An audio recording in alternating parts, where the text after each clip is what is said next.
Kibuga. Kibuga by Beyond EDC. Now, this is something I'd expect Best Tech to be doing, but no, it's Beyond EDC.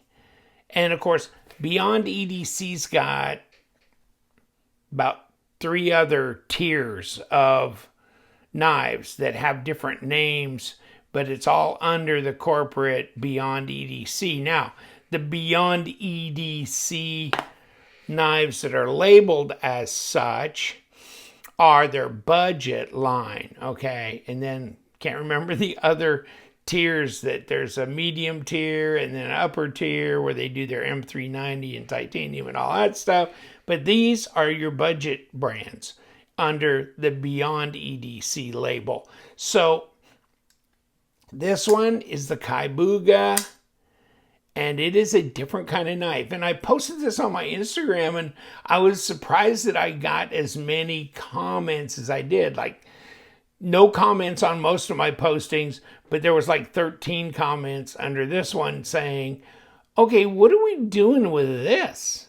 I mean, this is supposed to be a finger ring, right? Right? Isn't this, what do you, but you got this point. Why didn't you just like take this off at this point? And this, I could have put my finger here, but no, okay? So it's not for that. It's just a big, and they say it in their thing, it's a big lanyard. Also can be used for striking purposes, okay? Well, this is a warrior knife. Warrior knife. And so get that in your head and try and figure that out, okay? I got this because it was muy loco, you know? It is. It's crazy, isn't it? You can get this in black, too, by the way. I saw it on White Mountain Knives. It was one of their new releases at the time, blah, blah, blah. And I know David, son, over at Beyond EDC. Hopefully I'll see him in Atlanta. Maybe he'll be at the Texas Blade as well. But they do some really cool stuff. And so I'm always looking forward to seeing new things from them. And this is not a small knife. This is a decent sized knife, which is another thing that attracted me to it. And then I didn't know if this had a bowl so you could smoke pipe tobacco out of it, or what was that? I saw it from this angle. It's like, what's that? What's that? Half of a UFO, or what is that? So, and you know what? This is, I mean, I have sat here and tried to, it's not easy. It is, this should be, I don't know, it should be a different formation or something to make this.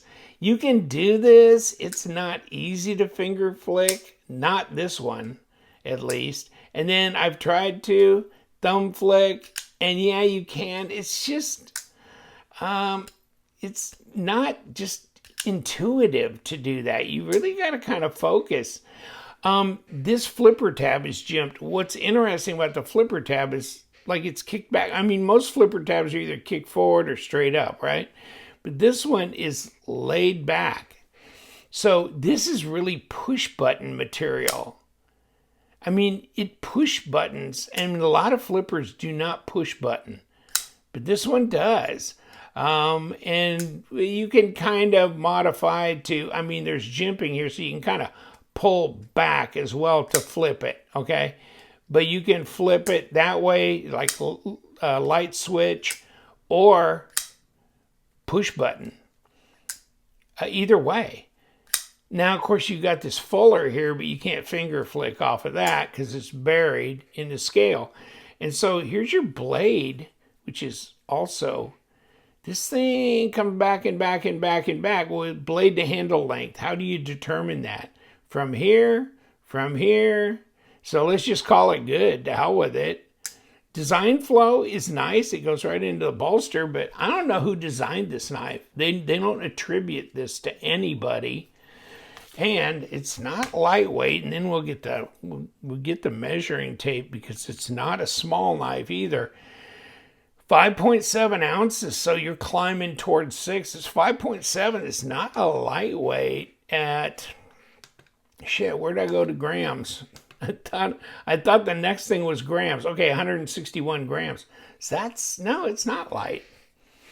But being a natural G10, it looks like it might get dumped in the dye. I kind of will default if I only got two colors, black G10 or a natural G10. I'll do natural because I can make this any color pretty much. So I'm good with that. Now let's kick this open and find my tape, which is always hiding somewhere around here, right under my nose usually. And kick this. What's this, 3 3/4?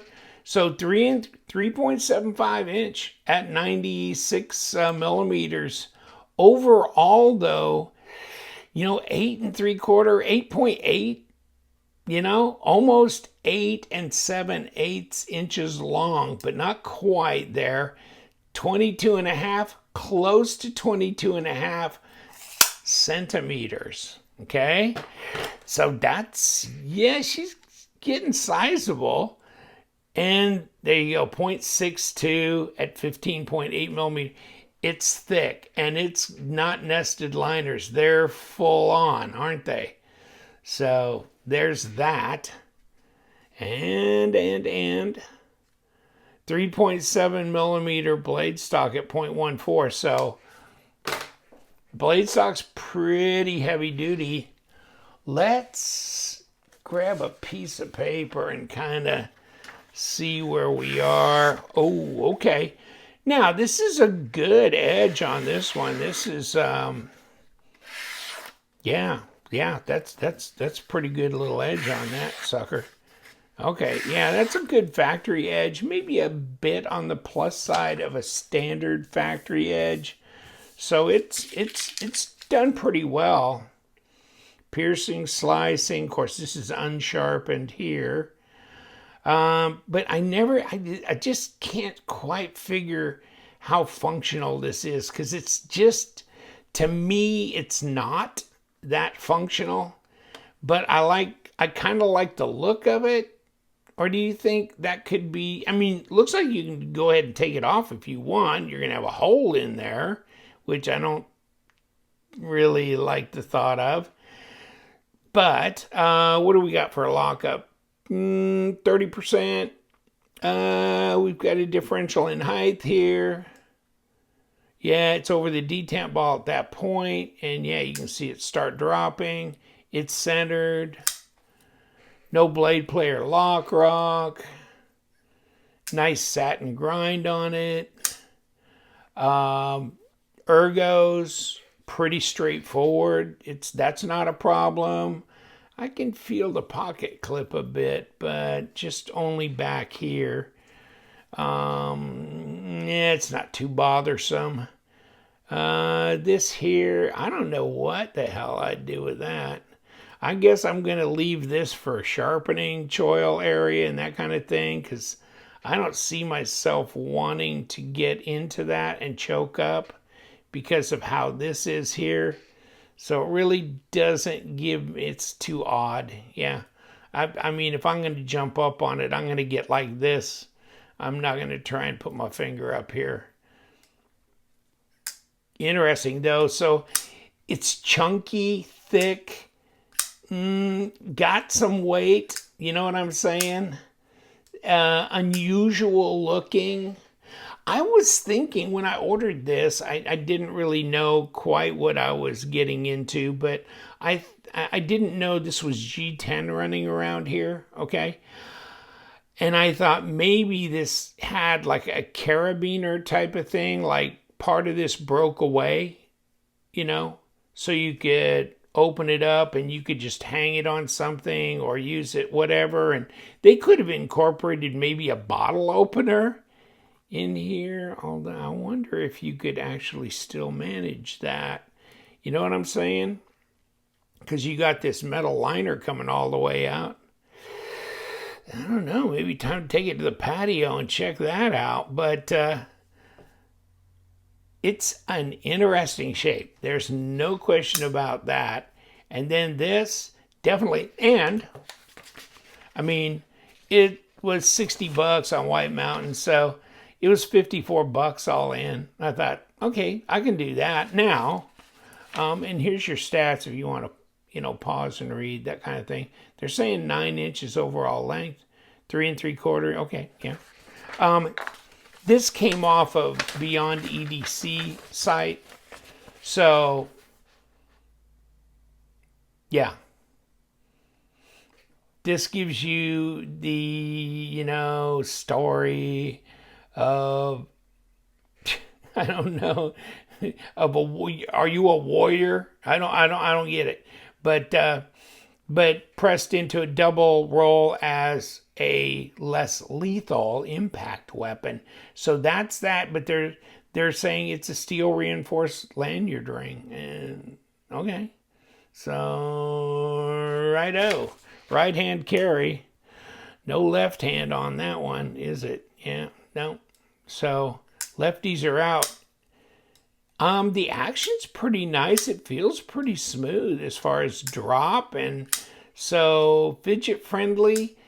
Well, if it's just this, but see, I miss on that every once in a while. This is not just like where I can not think about it. I really have to kind of focus to get that flicked open, either, with the thumb. See, I'm missing. This is not that easy. I'm not that proud of whatever this is. It's kind of weird. And at first I thought I was, doing something to increase the detent and wasn't being able to knock this out. But you know what? I'm not messing with the detent because it's not a frame lock. So I'm not pressing on the lock bar. But yet this is still kind of a pain. So I don't know. I think I would have reformulated that thumb disc and made it to where it would have been easier to flick. Because you got to kind of focus to do that. I know I'm doing it, but it's not that easy compared to most knives. Now, but this, no problem. No problem. So if you're just into the flipper part, and this made me wonder also about, and I haven't tried this, will this wave coming out of your pocket? You know what I'm talking about? You're pulling, you catch the lip of your pocket with this, and then it pulls it and whatever, kicks it open like that. And I haven't tried that. So if you have one of these and you've waved it out of your pocket, let me know. It's been in the mid to upper 80s. So I haven't had my fire hose pants on or some heavy jeans on to where I could carry this and pull back and wave it out of my pocket. So I haven't even tried it. But that may be really the primary use, and they don't discuss it on their website either. So maybe it's possible, maybe it's not. Well, we ain't going to get into it from the front. And maybe the back, and those probably are they number 8s? Nope, they're number 6s. We got number 8 on the pivot, though. Can we pop it? Yeah, we can pop it. Almost jumped it there then. I don't need to booger that up. Okay. Push and turn. Don't just turn. Okay. Well, it looks like you captured pivot in there. Let's get these with the number 6, and probably, you know what? I'm going to go ahead and pop this pocket clip out too. Why not, right? Yeah, the screws look the same length. They're just going into the liner, I imagine. And, of course, speaking of liner, those liners look pretty robust. Okay, get you out.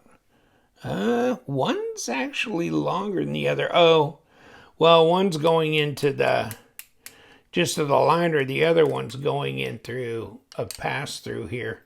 So the longer one, it's going to be at the top.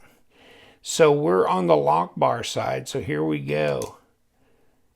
That's that. And here's the liner. Okay.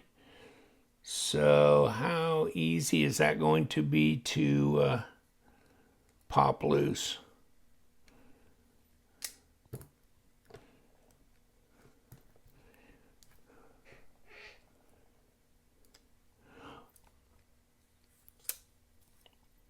It's not going to pop loose at all until I do this. Right? Woo! Okay, let's put you guys over here in our special zone. In our special need zone. Here we go. Okay. Now will it come off? See, then now this liner might come off because it's not screwed on. It's always one of those things. You're not looking at your fasteners correctly. Okay, come on, come on, come on, come on. Come on. There we go. Without cutting myself. And yeah, well, we don't have any ceramic detamp ball. And we don't have any ceramic bearings. They're just regular. And other than that, what does it look like? Just regular kind of lubricant. Yes. Here's this. Okay. So nothing remarkable about this. And what about the pivot? Okay. So yeah, looks like it is a captured pivot, and that it would only be captured on this side. And there it is, a squared area off right on that. So that's how you capture the pivot. You're good. You got regular bearings. Nothing overly remarkable about it, but then again, it's only $54. And yeah, I mean, it's a nice set and grind on here. So, I mean, it's D2. Did we not talk about? Well, I showed you all the specs anyhow. But yeah, but I don't see a mark of anybody that's like a contributing designer or anything either. All right, we got it back together. It is centered. It's dropping like a guillotine damn near. It's got a pretty good drop to it. Oh yeah. Yeah. And yeah, you can flick it, but it ain't easy. The Kibuga. Kibuga. Ooh, good size knife. Interesting design. Maybe not for you. No, it's not my favorite from Beyond EDC, but I saw it and I don't know. Something about this blade shape really caught my attention. This little thing I thought was interesting. And then I just had to see, what does this ring? What's all about that? And yeah, it's striking, I guess. Okay. Such that it is. And you know what we do. We love them knives. So you guys, stay sharp.